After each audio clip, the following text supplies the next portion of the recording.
Welcome back to From Vinyl to Streaming, Tunes Through Time with Abby and Judy. I'm Abby. And I'm Judy. How you doing, Judy? I'm good. How are you, Abby? I'm good. Nothing too exciting. Pretty chill. Well, that's fun, What though. about you? Nothing too exciting. I'm trying to think if anything really exciting happened. You lost your tooth? Oh, my tooth broke. So That was sad. not very fun. Yeah. That's My okay. tooth broke, and I took a weekend before I can get to the dentist. And so, like, my tongue was shredded to pieces with the sharp pieces That's so hanging out. sad. Yeah, but I went to the dentist. Now I'm feeling better. All is well. Got my temp tooth on before they put the crown on, and had a lot of nitrous, and it was just a very good time. Yeah. So that was about the main thing going on with me. Yeah. Finally got a pedicure. Yeah, we went and got a pedicure. It's the best feeling in the world. It was really nice, wasn't it? I love a good pedicure. Yeah.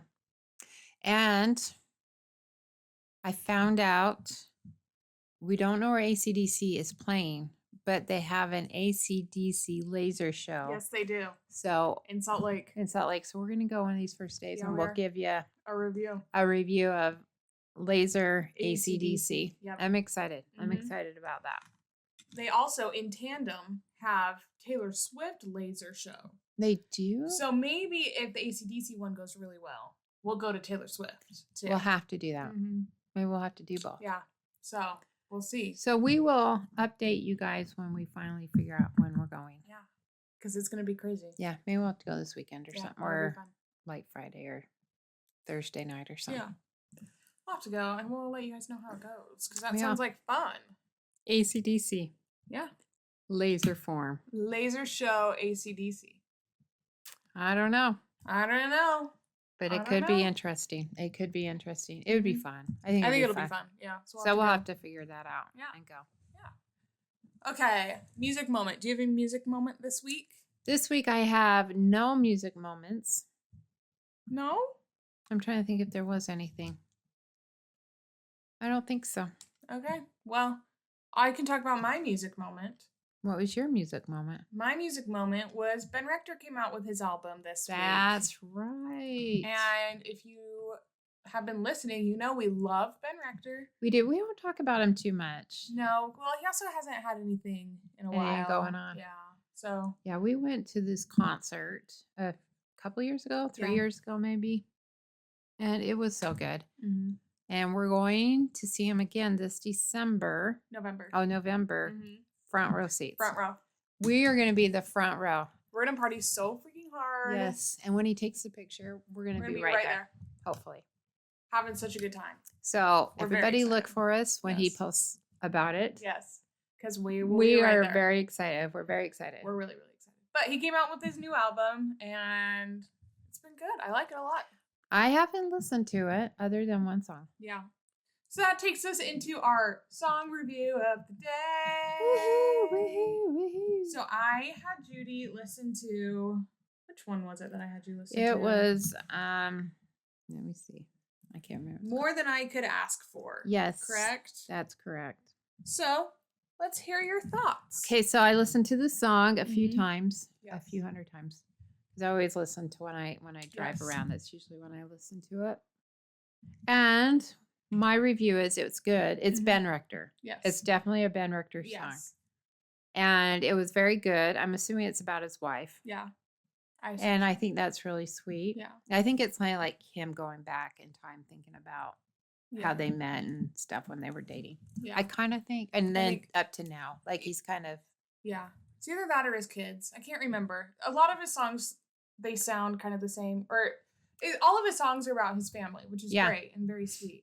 But I lose track of what I'm pretty sure about. this was about his wife because he talks about her car and stuff, and it was very good. It was very good. Like you were saying, it sounds like Ben Rector. Yeah. Kind of sounds like a lot of The Girl Next Door. Yeah, this one's about his wife. Yeah. So, I kind of get the feeling he's running out of ideas. I would have to agree. Honestly, this album came out on Friday, and it took me like 2 or 3 days to listen to it because I'm a little worried because I love Ben Rector so much, but I feel like a lot of his music recently has been sounding the same. Yeah. And it's all about being a father and a husband, which is great. I'm so happy I for know. him. I think it's awesome. It should be more Absolutely. more songs like that. However, it's not relatable to me in the slightest. Yeah, I didn't feel related to it either. It's kind of the same thing over and over and over again. I would have to agree. However, I do think his music is great. His message is great. We need more music like this out in the world. We do. So I'm not complaining by any I'm stretch not of the complaining. means, I just think he's kind of running his course. Yeah. I've heard, I think it was Def Leppard that said you have 10 years. Mm-hmm. After that, you're just going to be doing your old stuff pretty much over and over. Yeah. And I think he's getting there. I think he's getting there.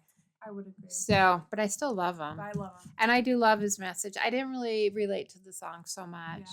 I think I liked his last album better. And I didn't think I liked his last album until I started listening to some of it. And then there were some songs I love. Mm-hmm. So maybe if I get into this, there'll be more songs that I love. Mm-hmm. There was one that I accidentally turned on trying to listen to this song. And I kept thinking, I don't know about this. Yeah. And I felt really bad. You know, because I love him. I kind of love him. I had the same kind of a thought. Yeah. Yeah. So I'm going to say if you love Ben Rector, like we do, I'm going to give it a 10 out of 10. Yeah. It's a very formulaic Ben Rector album. Yeah. Very, very much. Just not reinventing anything, but he doesn't need to either. No. I love him. Yes. I love his songs. I love his vibe. I love everything about him. I don't like the people he usually gets for an opening. But whatever. But other than that, I really like him. And I think I need to listen to the whole album. This one was good. It was just like a Ben Rector song. So I wasn't. And I was pleasantly surprised with the album. I think I was really worried, so my expectations were a little low. So I was very, I do really like the album. Yeah. It's just, it's a Ben Rector album. You know what I mean? And that's totally fine. That's totally fine. I mean, that he's writing about his life, and that's his life, his wife and his kids. Yeah. Which I love. It's great. I love. It is so great. But sometimes you want, what's that one song of his? Old Friends, or what's that one that kind of got really popular? It was on that one cartoon movie. Brand New? Yeah, Brand New. Mm-hmm. Things like that. Just a little more. Yeah. The album Magic is my favorite Ben Rector album. That's the one with Old Friends. Old Friends and I'm trying to think. I think that was the only single. No, Drive was on that album. Oh, okay. That's my favorite album of his. I think it's so good. But I mean, that's like his nostalgic album. So a lot of it is about him being a teenager, and I was a teenager when it came out. So it kind of related to me a little bit more. I really like his 3,200 feet. 30,000 feet. 30,000 feet. That's what it is. That song I like to listen to when I'm really feeling grateful. Yeah. Because I kind of relate to it. Mm-hmm. Being up there and thinking, I've lived a good life. Yep. Sometimes it doesn't seem like, or it sems hard, but looking at it from 30,000 feet, it's been pretty good. So I really like that song. Yeah. So yeah, and I'm a mom, but I'm an old mom. So I don't get the kid stuff as much anymore. I mean, probably back in the day, I'd be like, I love this song. So I don't know. I just need to finish listening to it. But I liked it. I mean, I would turn it on. Mm-hmm. I would listen to it if it was on the radio and stuff. So I would give it a 10 out of 10 because it was Ben Rector. Yeah. He didn't disappoint. Let's just put it that absolutely way. He did not disappoint. Mm-hmm. We love Ben Rector. We do. So very much. Yes. I love him so much. Yes. But I didn't give his that last album, that Joy of whatever. Joy Music. Yeah, I didn't give that one much hope. Yeah. Especially because he had that little stuffed animal thing running around, that red thing, and I thought that was so stupid until I gave it a chance. And then I was like, oh, I really love this. Yeah. This is so good. And there's a lot of them I'll listen to over and over. Yeah. That album, I feel like I had a hard time when it first came out, but the more I listened to it, the more I really did like it. Yeah. And now there's a couple songs on there I really do love. I do too. I really do. Yeah. So I feel like this album will be a similar kind of a thing. I think so too. I just need to. But I think he's starting to run out of ideas a little bit. Like they're all starting to sound a little bit the same. I would agree with you. But that's all right. 10 years. You got 10 years to do it. Yeah.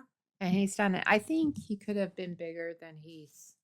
I think he's kind of chosen to be middle of the road kind of a thing. Mm-hmm. And I love that about him too. I mean, he's there with his kids. Mm-hmm. says like when he tours, he wants to be home on week or like is it weekends that he's touring and I think he's so, there during the weekdays, weekdays yeah. and stuff. I think that's cool. Yeah. Everything about Ben Rector, I Love, love. yeah. Love. Yeah. So I'm gonna finish listening to the album Mhm. and give you a review of the album Yeah. next time. Yeah.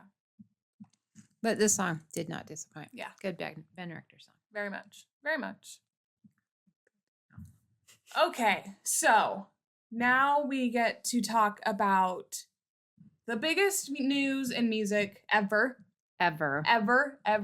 Bigger than the Beatles coming to America. Bigger than Michael Jackson Thriller. Bigger than I don't know. I don't know how to be bigger. Bigger than Britney Spears Dancing with the Snake at the VMAs. Yeah. Bigger than Miley Cyrus in Wrecking Ball. Bigger video. than Zayn leaving One Direction. Oh no. Okay. I'm not quite over I it shouldn't yet. have brought One Direction into this. You should not, because that one really hurt actually. I know. And anyways. At least you didn't bring up Liam. Well, we can't.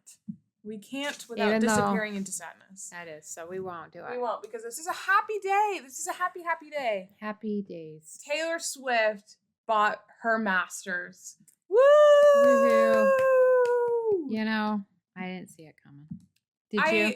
Yes, because this was always the end goal. You know what I mean? I didn't necessarily see it right now, because they had kind of started to say there were rumors of it maybe coming up for sale soon, kind of a thing. So if you would have asked me, like, if this would have happened like 6 months from now, I would have been like, oh yeah, totally. Yeah. But it happened a couple months ago. Happened back in March.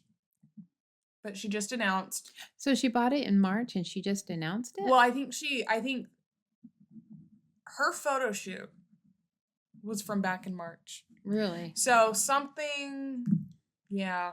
I think back in March is when she was still right in the middle of the Blake Lively nonsense, and she's kind of gotten past that. Yeah.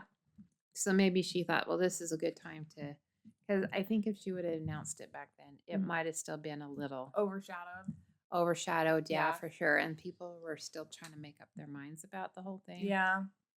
And I mean, she might have like bought them back in March, but for things to actually like finalize might have That's true. It might have taken a while, because that was a lot of money. Yeah. So the finalization probably took a while. And yeah, you're right.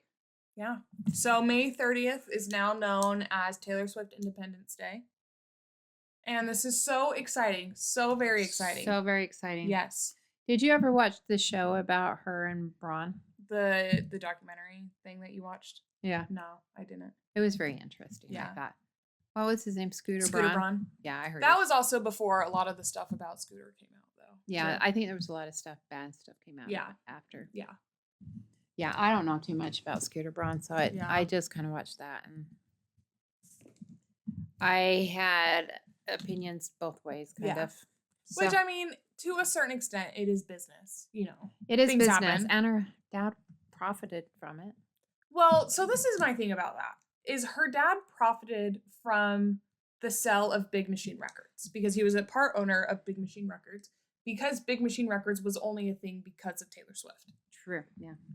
If he would have sold, like if Scott Borchetta, who owned Big Machine, if he would have sold the masters to Taylor Swift, her dad still would have profited off of that. That's because he was a part of Big Machine. Mm. So the problem wasn't the masters. This was back in 2019. Let's give a little backstory to the whole thing. So back in 2005, 2006, okay, Taylor Swift is a young 15-ish year old girl hitting the streets of Nashville. Okay, she meets this man named Scott Borchetta, who says, "I have this record label." He said, "I'm going to make you a star." I have no one signed. He might have had one person, but basically no one signed to this record label. Uh-huh. But I think you could do good things. I think you could be good, you know? Mm-hmm. So at 15, she signs this 6-album record deal. Wow. Very standard in the industry, very standard. Uh-huh. But she signs to this record label that can't afford to send her on tour, can't afford to get her on talk shows, because they literally have nothing. So she is from the ground up, basically, doing all of this. Uh-huh. So Debut comes out, is a big deal. And then Fearless comes out, that's an even bigger deal. How old was she in Debut? I think it came out when she was 16. Okay, wow. Maybe 17. Yeah. I think she was 16, though. So Okay. she was young. And then maybe 17, because then Fearless came out when she was, Oh, wait. sorry, I'm so tired for some reason. I think she was 16, and then Fearless came out when she was 18, and then Speak Now when she was 20. Red when 22, yeah. Okay.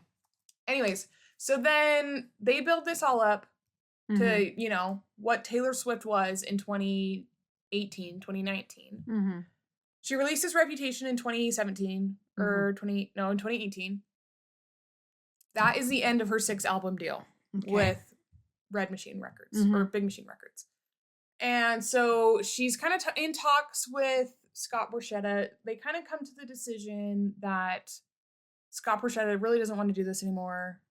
She doesn't, originally what happened was he offered her a deal for a record. So when she put out an album, she would get the rights to an old album.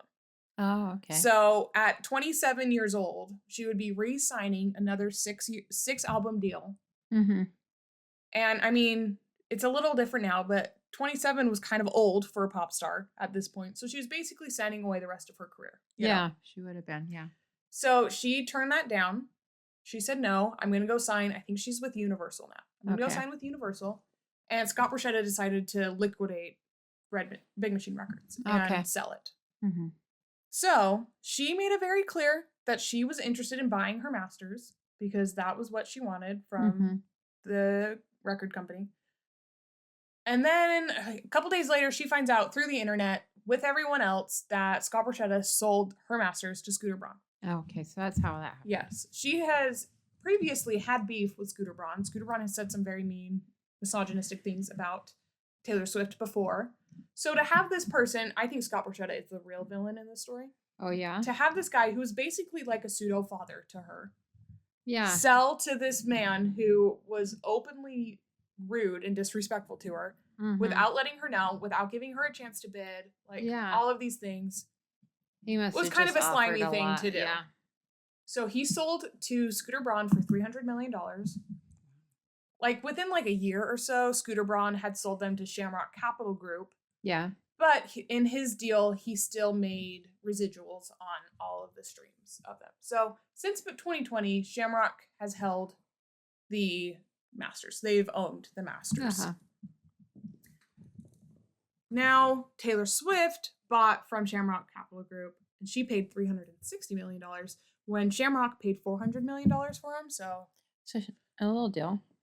Yeah, so Shamrock technically lost money if you don't count in how much money they made from the streams in those years, just deal to deal, which I'm sure they made more than that in those 5 years or whatever. But so that's a little brief history. But then basically all this stuff has also come out about Scooter Braun. So yeah, a lot of stuff. Taylor Swift is always right. I honestly believe her remastering her albums was the smartest thing she could have absolutely done.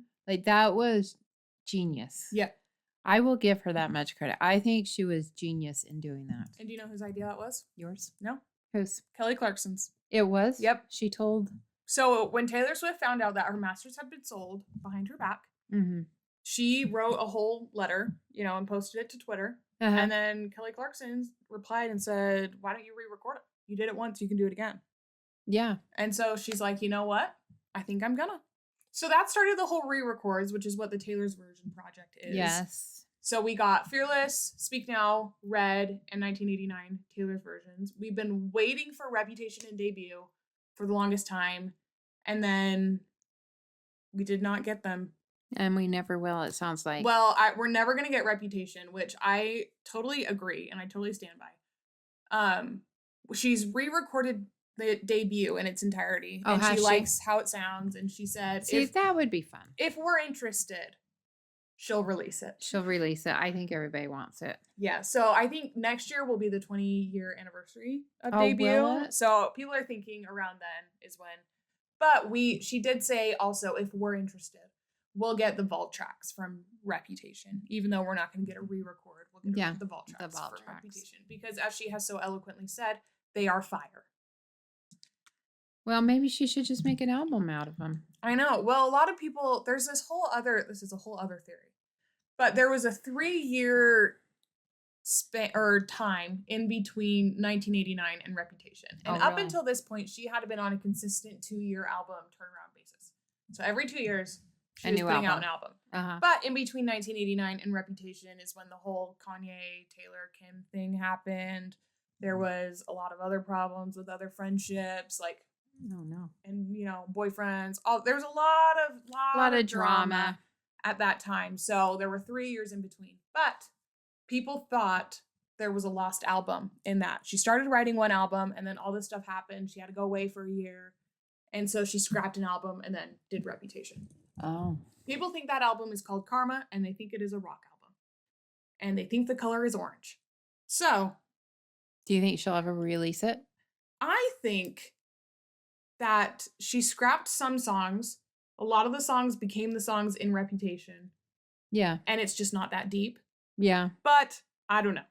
I don't know. You never know. But a lot of people take the vault tracks from Reputation, lost songs from Karma, put out a new album. Yeah. So we'll see. I don't know. We will see. But yes, but her re-records, I will admit, genius. When she did that, I was like, you go. You do this, because I just thought, what a better thing to do. Yeah. I mean, she had nothing. Yeah. Well, the thing is like a lot of people are like, oh, the Swifties got swindled. You know what I mean? Because since now they have the map, or like now we have the originals. So like, what was the point of the re-records or whatever? But what people don't understand is we were so on board with these re-records. We were. We understood from the beginning what the importance of these were, and we understood that buying back her masters was obviously the end goal. Yeah. But she changed a little bit in them. She did. And she gave us the vault tracks. So she gave us new songs. New songs too. And I mean, you can't do a like 1-for-1 re-record, otherwise that's copyright or something. I don't know the legalness of it, but she had to make certain changes. I mean, we got the 10-minute All Too Well, which was one of her greatest songs. I know. I mean, all 10 minutes of it. All 10 minutes of it is so great. Yeah.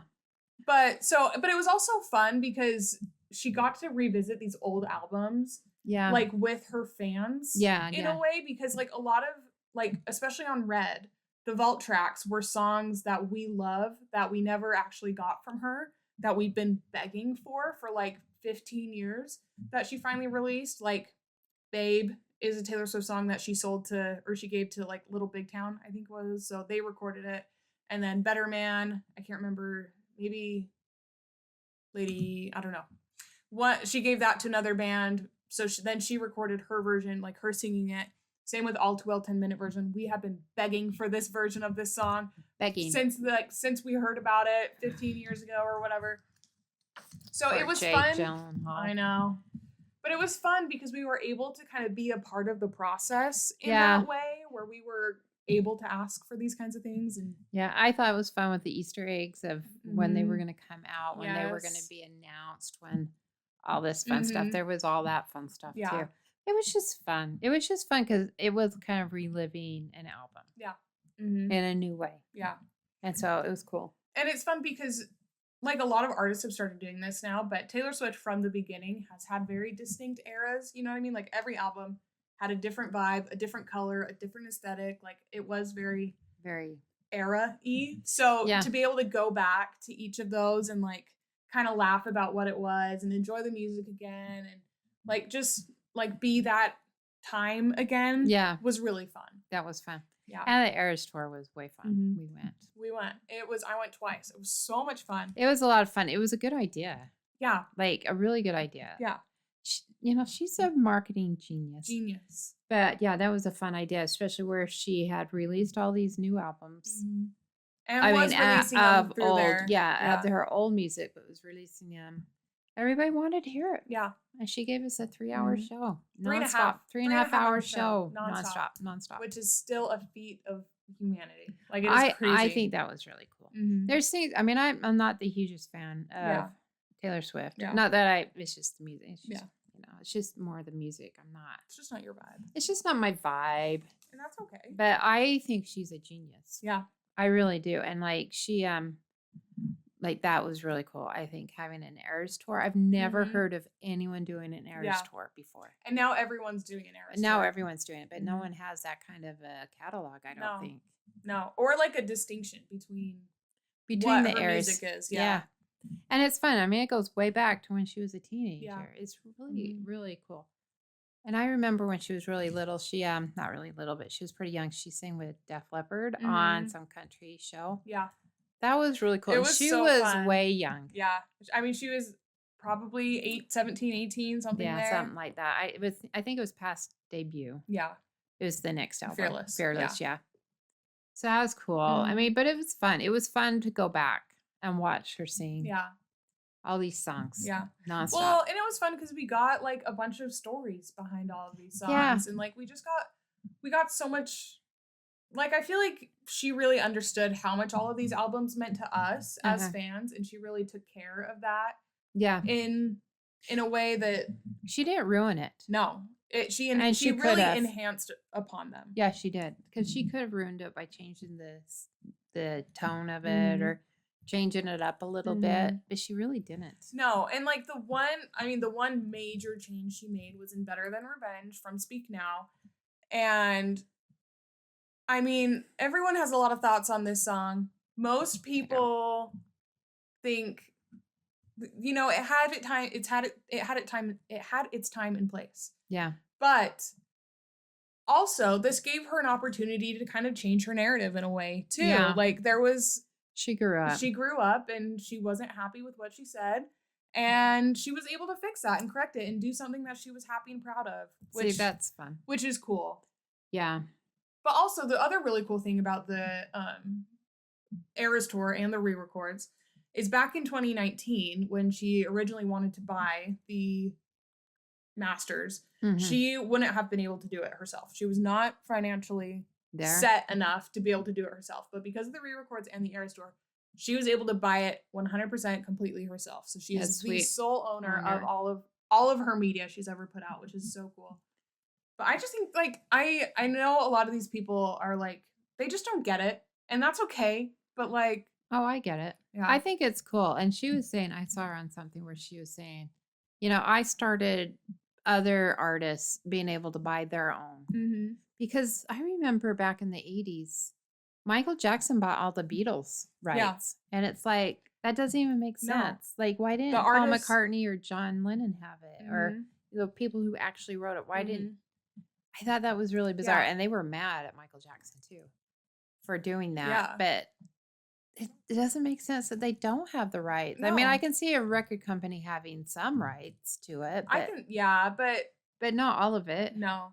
And I think she's also started, I mean, she was 15 when she signed her contracts, and it was it wasn't a predatory contract or anything like that. It was a pretty standard deal, but you know, it started people looking at their deals, looking at what they're actually getting, what they're responsible for, and what, you know, what will happen if they do leave this record company or like things like that. So it started a lot of conversations about what rights do artists have and what should they be entitled to, things like that. And I think that's really cool. I think she's done a lot. I mean, she's a very influential person in the music industry. I mean, people might make fun of her for her, you know, karma songs kind of, but I mean, if you look at the end, where we're at now.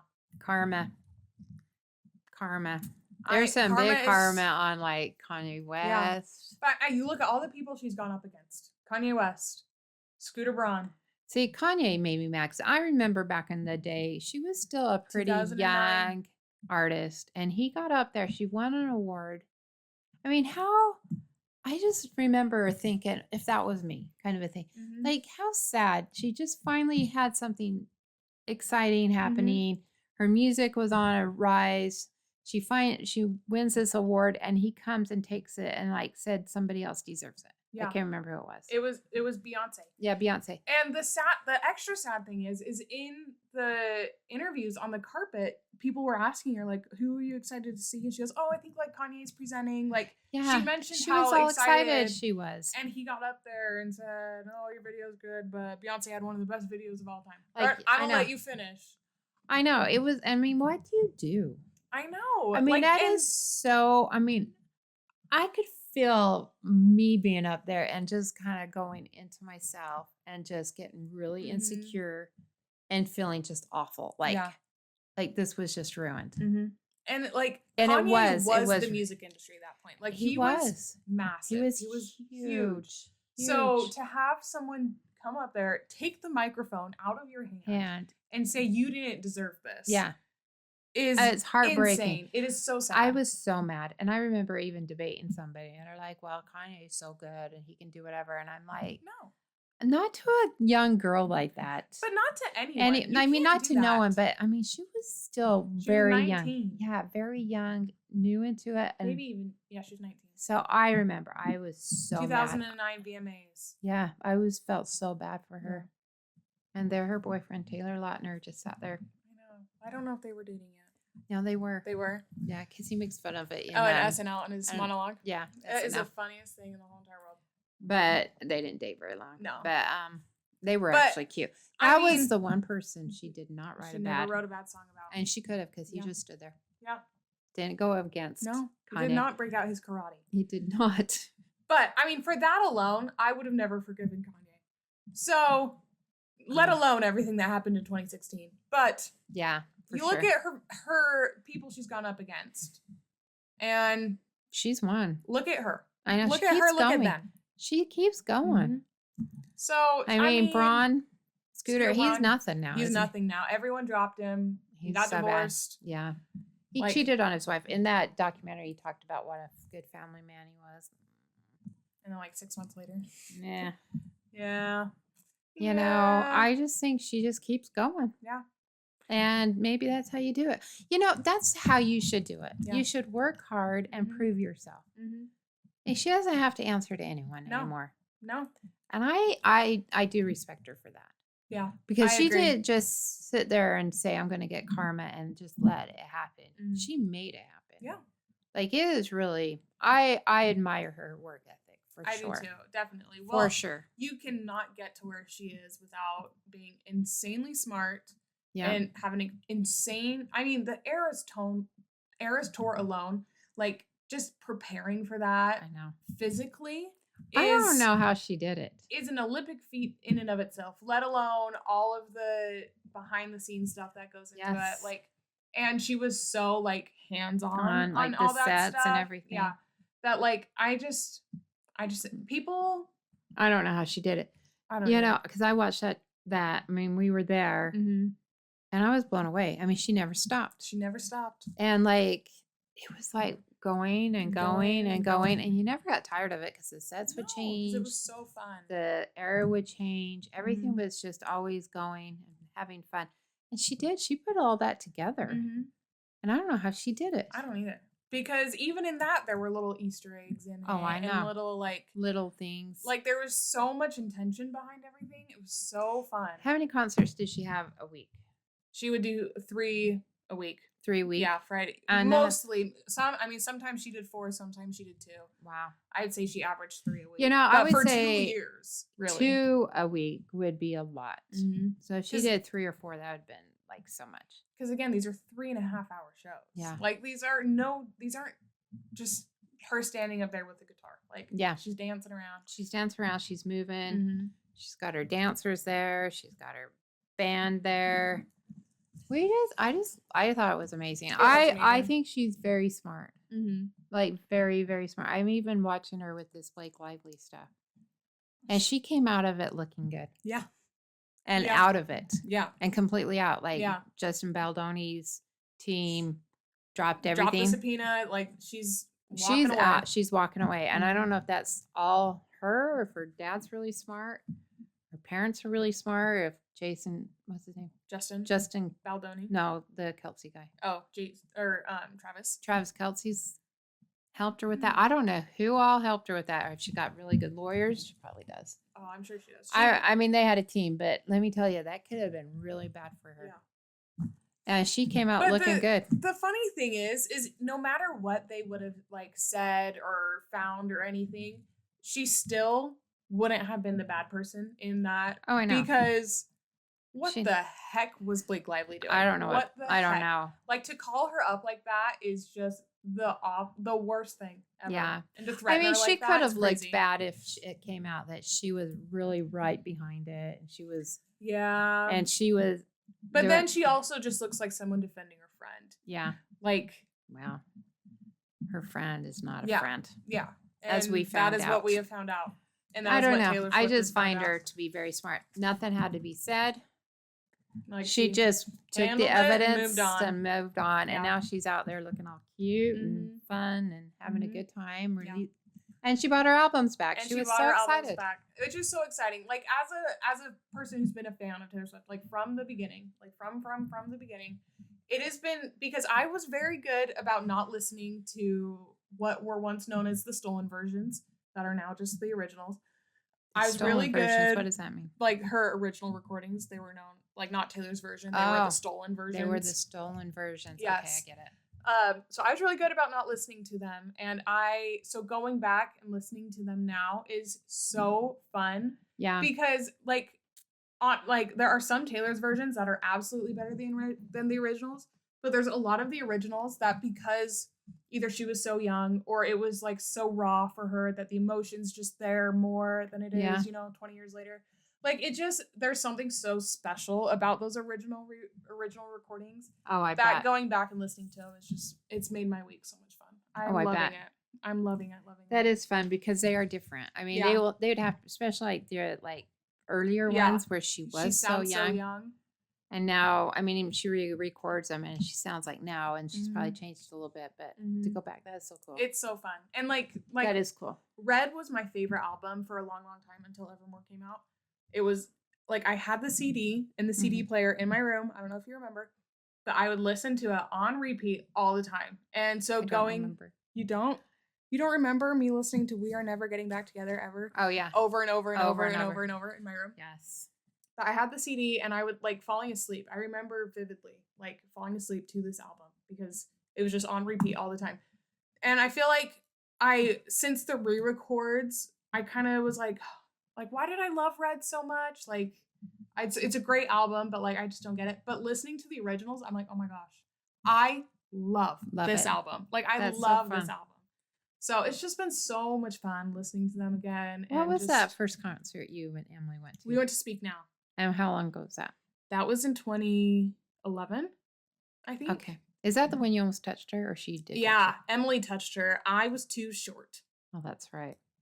And I got yelled at. Who yelled at you? The security lady, one of the security people, because I was standing on my chair because I was so short, and she yelled at me. And so then I sat down and cried for a little bit, and then they poor girl. I know, I was young. Taylor would have I'm trying to think. That. No, it might have been 2010. It was a long time ago. You were little because I remember picking you guys up. Mm-hmm. But so we were 2 seats in or something. So there were 2 seats next to us and in the aisle, and they had this like area, like general admission area kind of a thing that she came and went up onto, but they didn't fill in the area until like a little bit before. So the nice security lady went and moved the 2 people into that general admission area so I could scoot out into the aisle. Oh, and nice. see. She was very nice, but that one security lady, you were on my hit list. Did she see you crying? Is that what Probably. she did it? I was so sad. Aw. Because I couldn't see you. But that was nice of her. It was very nice of her. It was very, very nice of her. I think I went and gave her a hug after. But, did you? Yes. Aw. But they moved those 2 people into the like general admission pit area, and then so we scooted over, and then they had security kind of lining everywhere, so I was right up against security. I was short, but Emily was right behind me, so she was a little further away, so she stuck her hand out and touched Taylor Swift's hand. I was too short, but it's okay. It's okay. Yeah, I'm over it. But yeah, so. I didn't hear that story. Oh, I swear I've told it many, many times Maybe before. you have. But I was standing on the chair and I got yelled at. Sorry. I think I remember you getting yelled at. I don't remember the other part. Oh, yeah. Well, that's the whole story. And then you guys went and saw her in 2015 or 2016? 2017. No, it was 2015. It was the 1989 tour. It was right before Emily left. On her mission. Oh, yeah. She went on her mission in 2015. Yeah, so it was 2015. And then we saw her again for the Eras tour. because we did not go to Reputation. Remember the 2015 one? We went by the Oh my god. Delta Center. Yes, and Dad drove down And there was like by all the tour buses. how many trucks do you think were Semis? there? Semis 15. at least. At least there was so many. And then there was tour buses and he just drove right down the he little went ramp. down the ramp and then he just acted like, Yeah, aren't we supposed to be here? Security comes up and is like, hey, what'd you do? I made a wrong turn. I don't really know where I'm supposed to be going. It was so funny. And we're all dying, like, get out of here. Get out. They're We not gotta gonna go. let We us gotta go go. to the concert because of this. It was so funny. It was so funny. It was so funny. But we love Taylor Swift, and I'm so happy for her. Like, it really brings me so much joy that she owns these. It makes me happy too. This is so cool, and it's just awesome. She was pretty devastated when she lost him. So yeah, As as she should be. Yeah. I mean, especially someone like Taylor Swift, where everything is so autobiographical, and like this was her life's work. Yeah, her that life's work. Yeah, was taken away from her, and she didn't even have the chance to like try and get that. To get it back is such that's a big really deal. cool. Yeah, and she bought it outright, all by herself, which is so cool. She owns it all. She owns it all. That's sweet. So we will never get a Reputation Taylor's version, which is fine with me. That makes sense. Maybe. No, we're not gonna get. I one. know she said she's not, but you never know. Which you never makes know sense. with I her. mean, because this was not supposed to be. This was such a Reputation was such a hard time for her. Like, just with everything going on, like the media was so mean to her during that time. She was in a very dark place apparently.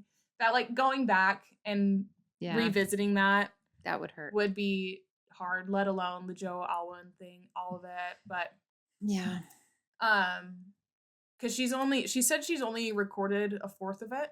Yeah, and that's about 3 or 4 songs, and we've heard about 3 or 4 songs of it. So I think that's it. I think that's it, and I'm okay with that. And she said, well, one thing that was really cool was in when the 2018.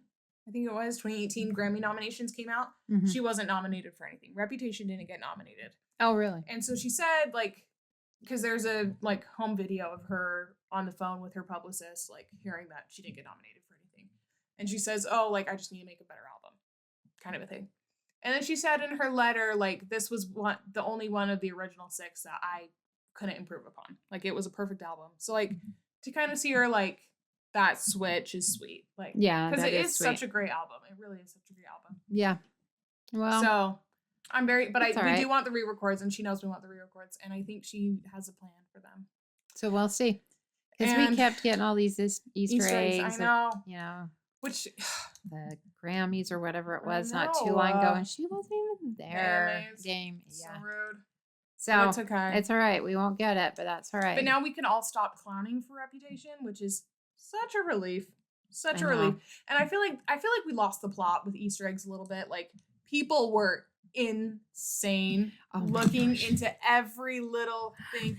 Like, if she breathed a certain way, that had to be an Easter egg. Like, we lost the plot with Easter eggs. So I was watching some TikToks, and I would send them to Abby and Emily, and I'm like, what in the heck are they talking about? And they're like, you don't want to know. You don't want to know. No. I mean, it was like, oh, there was this, then there's this and that. And that. I mean, it was just so much. And I'm like, at the end, you got Reputation or something. And I was like, how did they get there? Yeah.